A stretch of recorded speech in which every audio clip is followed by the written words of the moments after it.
Hey guys, let's make something fun, nostalgic, but extremely yummy together. It's the fried fish pie. I mean, if you grew up in Nigeria, in the ghettos of Nigeria, you might have one time in your life at least bought this fried fish pie. Let's get started. I'm going to show you how to make yours super rich, okay? You start by transferring 3 cups of flour. This is a confectionery flour. You can use all-purpose flour into a container. Now, add some salt. Add very little. Please don't be a hoodlum like me. I think I might have added too much salt, but it was okay eventually. Now add some chopped onions or onion powder if you like.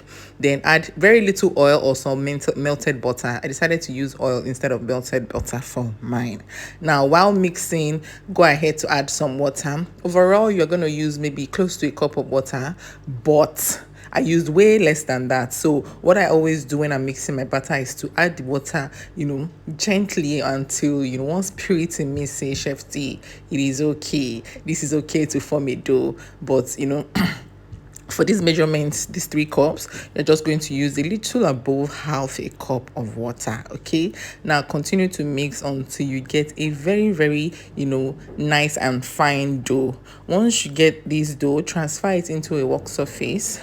I'm transferring mine into my pastry surface. That's my white chopping board, and I'm just gonna knead this for a little less than 5 minutes, just to get the dough well put together.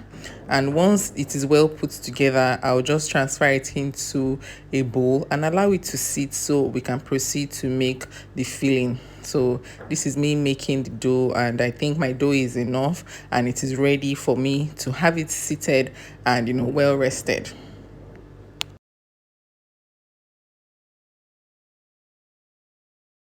While you put the dough away, proceed to make your filling. For the filling, in a pan, transfer very little oil into a pan. Allow the oil heat up halfway, then go in with your onions. Your onions should be chopped because you want all the fillings to be uniformed. If you use like long length onions, and it won't make sense for the filling to have different shapes and all that. So what I'm adding next is my spring onions. Spring onions gives color, and it also gives flavor, the flavor that onions will naturally give, and it also gives color, and it is nutritious. Then add some pepper. It depends on how much quantity of pepper you have. So just chop some scotch bonnet and add it into this mixture. Continue to stir fry. Go ahead to add all your spices, your desired spices. I'm using my natural fish spice, and I'm also using some yaji, and I'm using some Maggi bottom pot. I'm just going to mix this together and just make sure that all the ingredients are very well combined. Okay, once I'm done, I already boiled my mackerel fish. I deboned the mackerel fish already and mashed it like this. So you need mackerel fish to make this recipe. So just boil, debone, or you can either boil or buy the smoked one. Just make sure you debone it properly, mash it like this, and transfer it into the mixture. I'm going to be adding very little water just so that my mixture is not too clogged up. I just want the mixture to have a very fine consistency. So I'll be adding very little water into this mixture. If you don't want to add water at all, please, it's totally fine. This is a personal preference. Okay.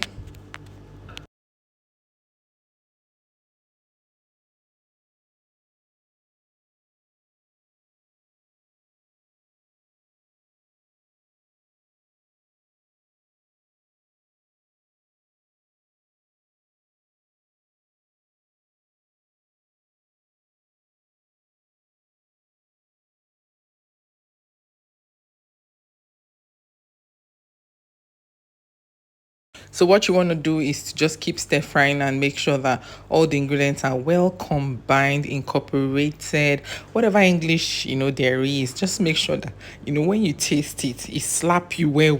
You understand? So once you're done with this, take it out of the heat and allow it to cool down properly. Now we'll move back to our dough.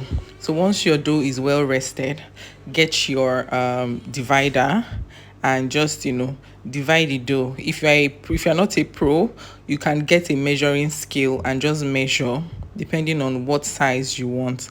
Measure everything while cutting. But me, now eyes I use take measure my own. But most of them turned out to be the same size. So what you want to do is to cut them into small chunks like this so that they are easy to work with. So just transfer the ones you've cut into the bowl back and start to work with one in particular. So once you're done with the first one, you move to the next dough. So what you want to do is to flatten the dough. If the dough is sticky or is sticking to your hand, just add very little flour so that you can work perfectly with it. So use a rolling pin and just get a flat surface like this with your dough. Now add your filling, and for you to lock the dough together, you're going to mix some flour and some water together just like this, and just get a brush, or you can use your hand also, and just put it towards the edge where you are locking it together so that they don't open while you are frying. You get? I hope you guys are enjoying this. If you have watched this video to this moment, please type the word fried pies. I want to know that my besties are watching this video.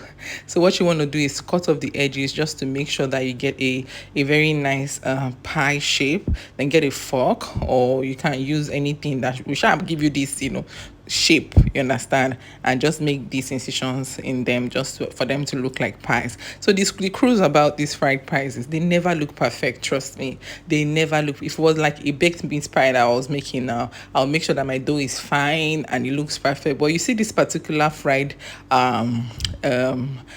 fish pie, it never looks perfect, but I think this one looks okay. What do you guys think? So what you want to do is to go ahead to fry. Now what I'm doing here is frying because this is how we used to buy it growing up. If you don't want to fry yours, please go ahead to use your air fryer or to use your oven to bake. But trust me, this fried one is always a hit. Anyways, repeat the same thing for everything, and what you get is a very, very fine, nice, and very, very crunchy fried fish pie. You guys, it is super yummy. You can see how very rich and full the pie is. So tell me, besties, are you going to be trying this? Will you give this a try? Please let me know in the comment section. And if you haven't already subscribed to this channel, please hit the subscribe button for more exciting recipes and content on my YouTube channel. Thanks, besties, for watching. Bye.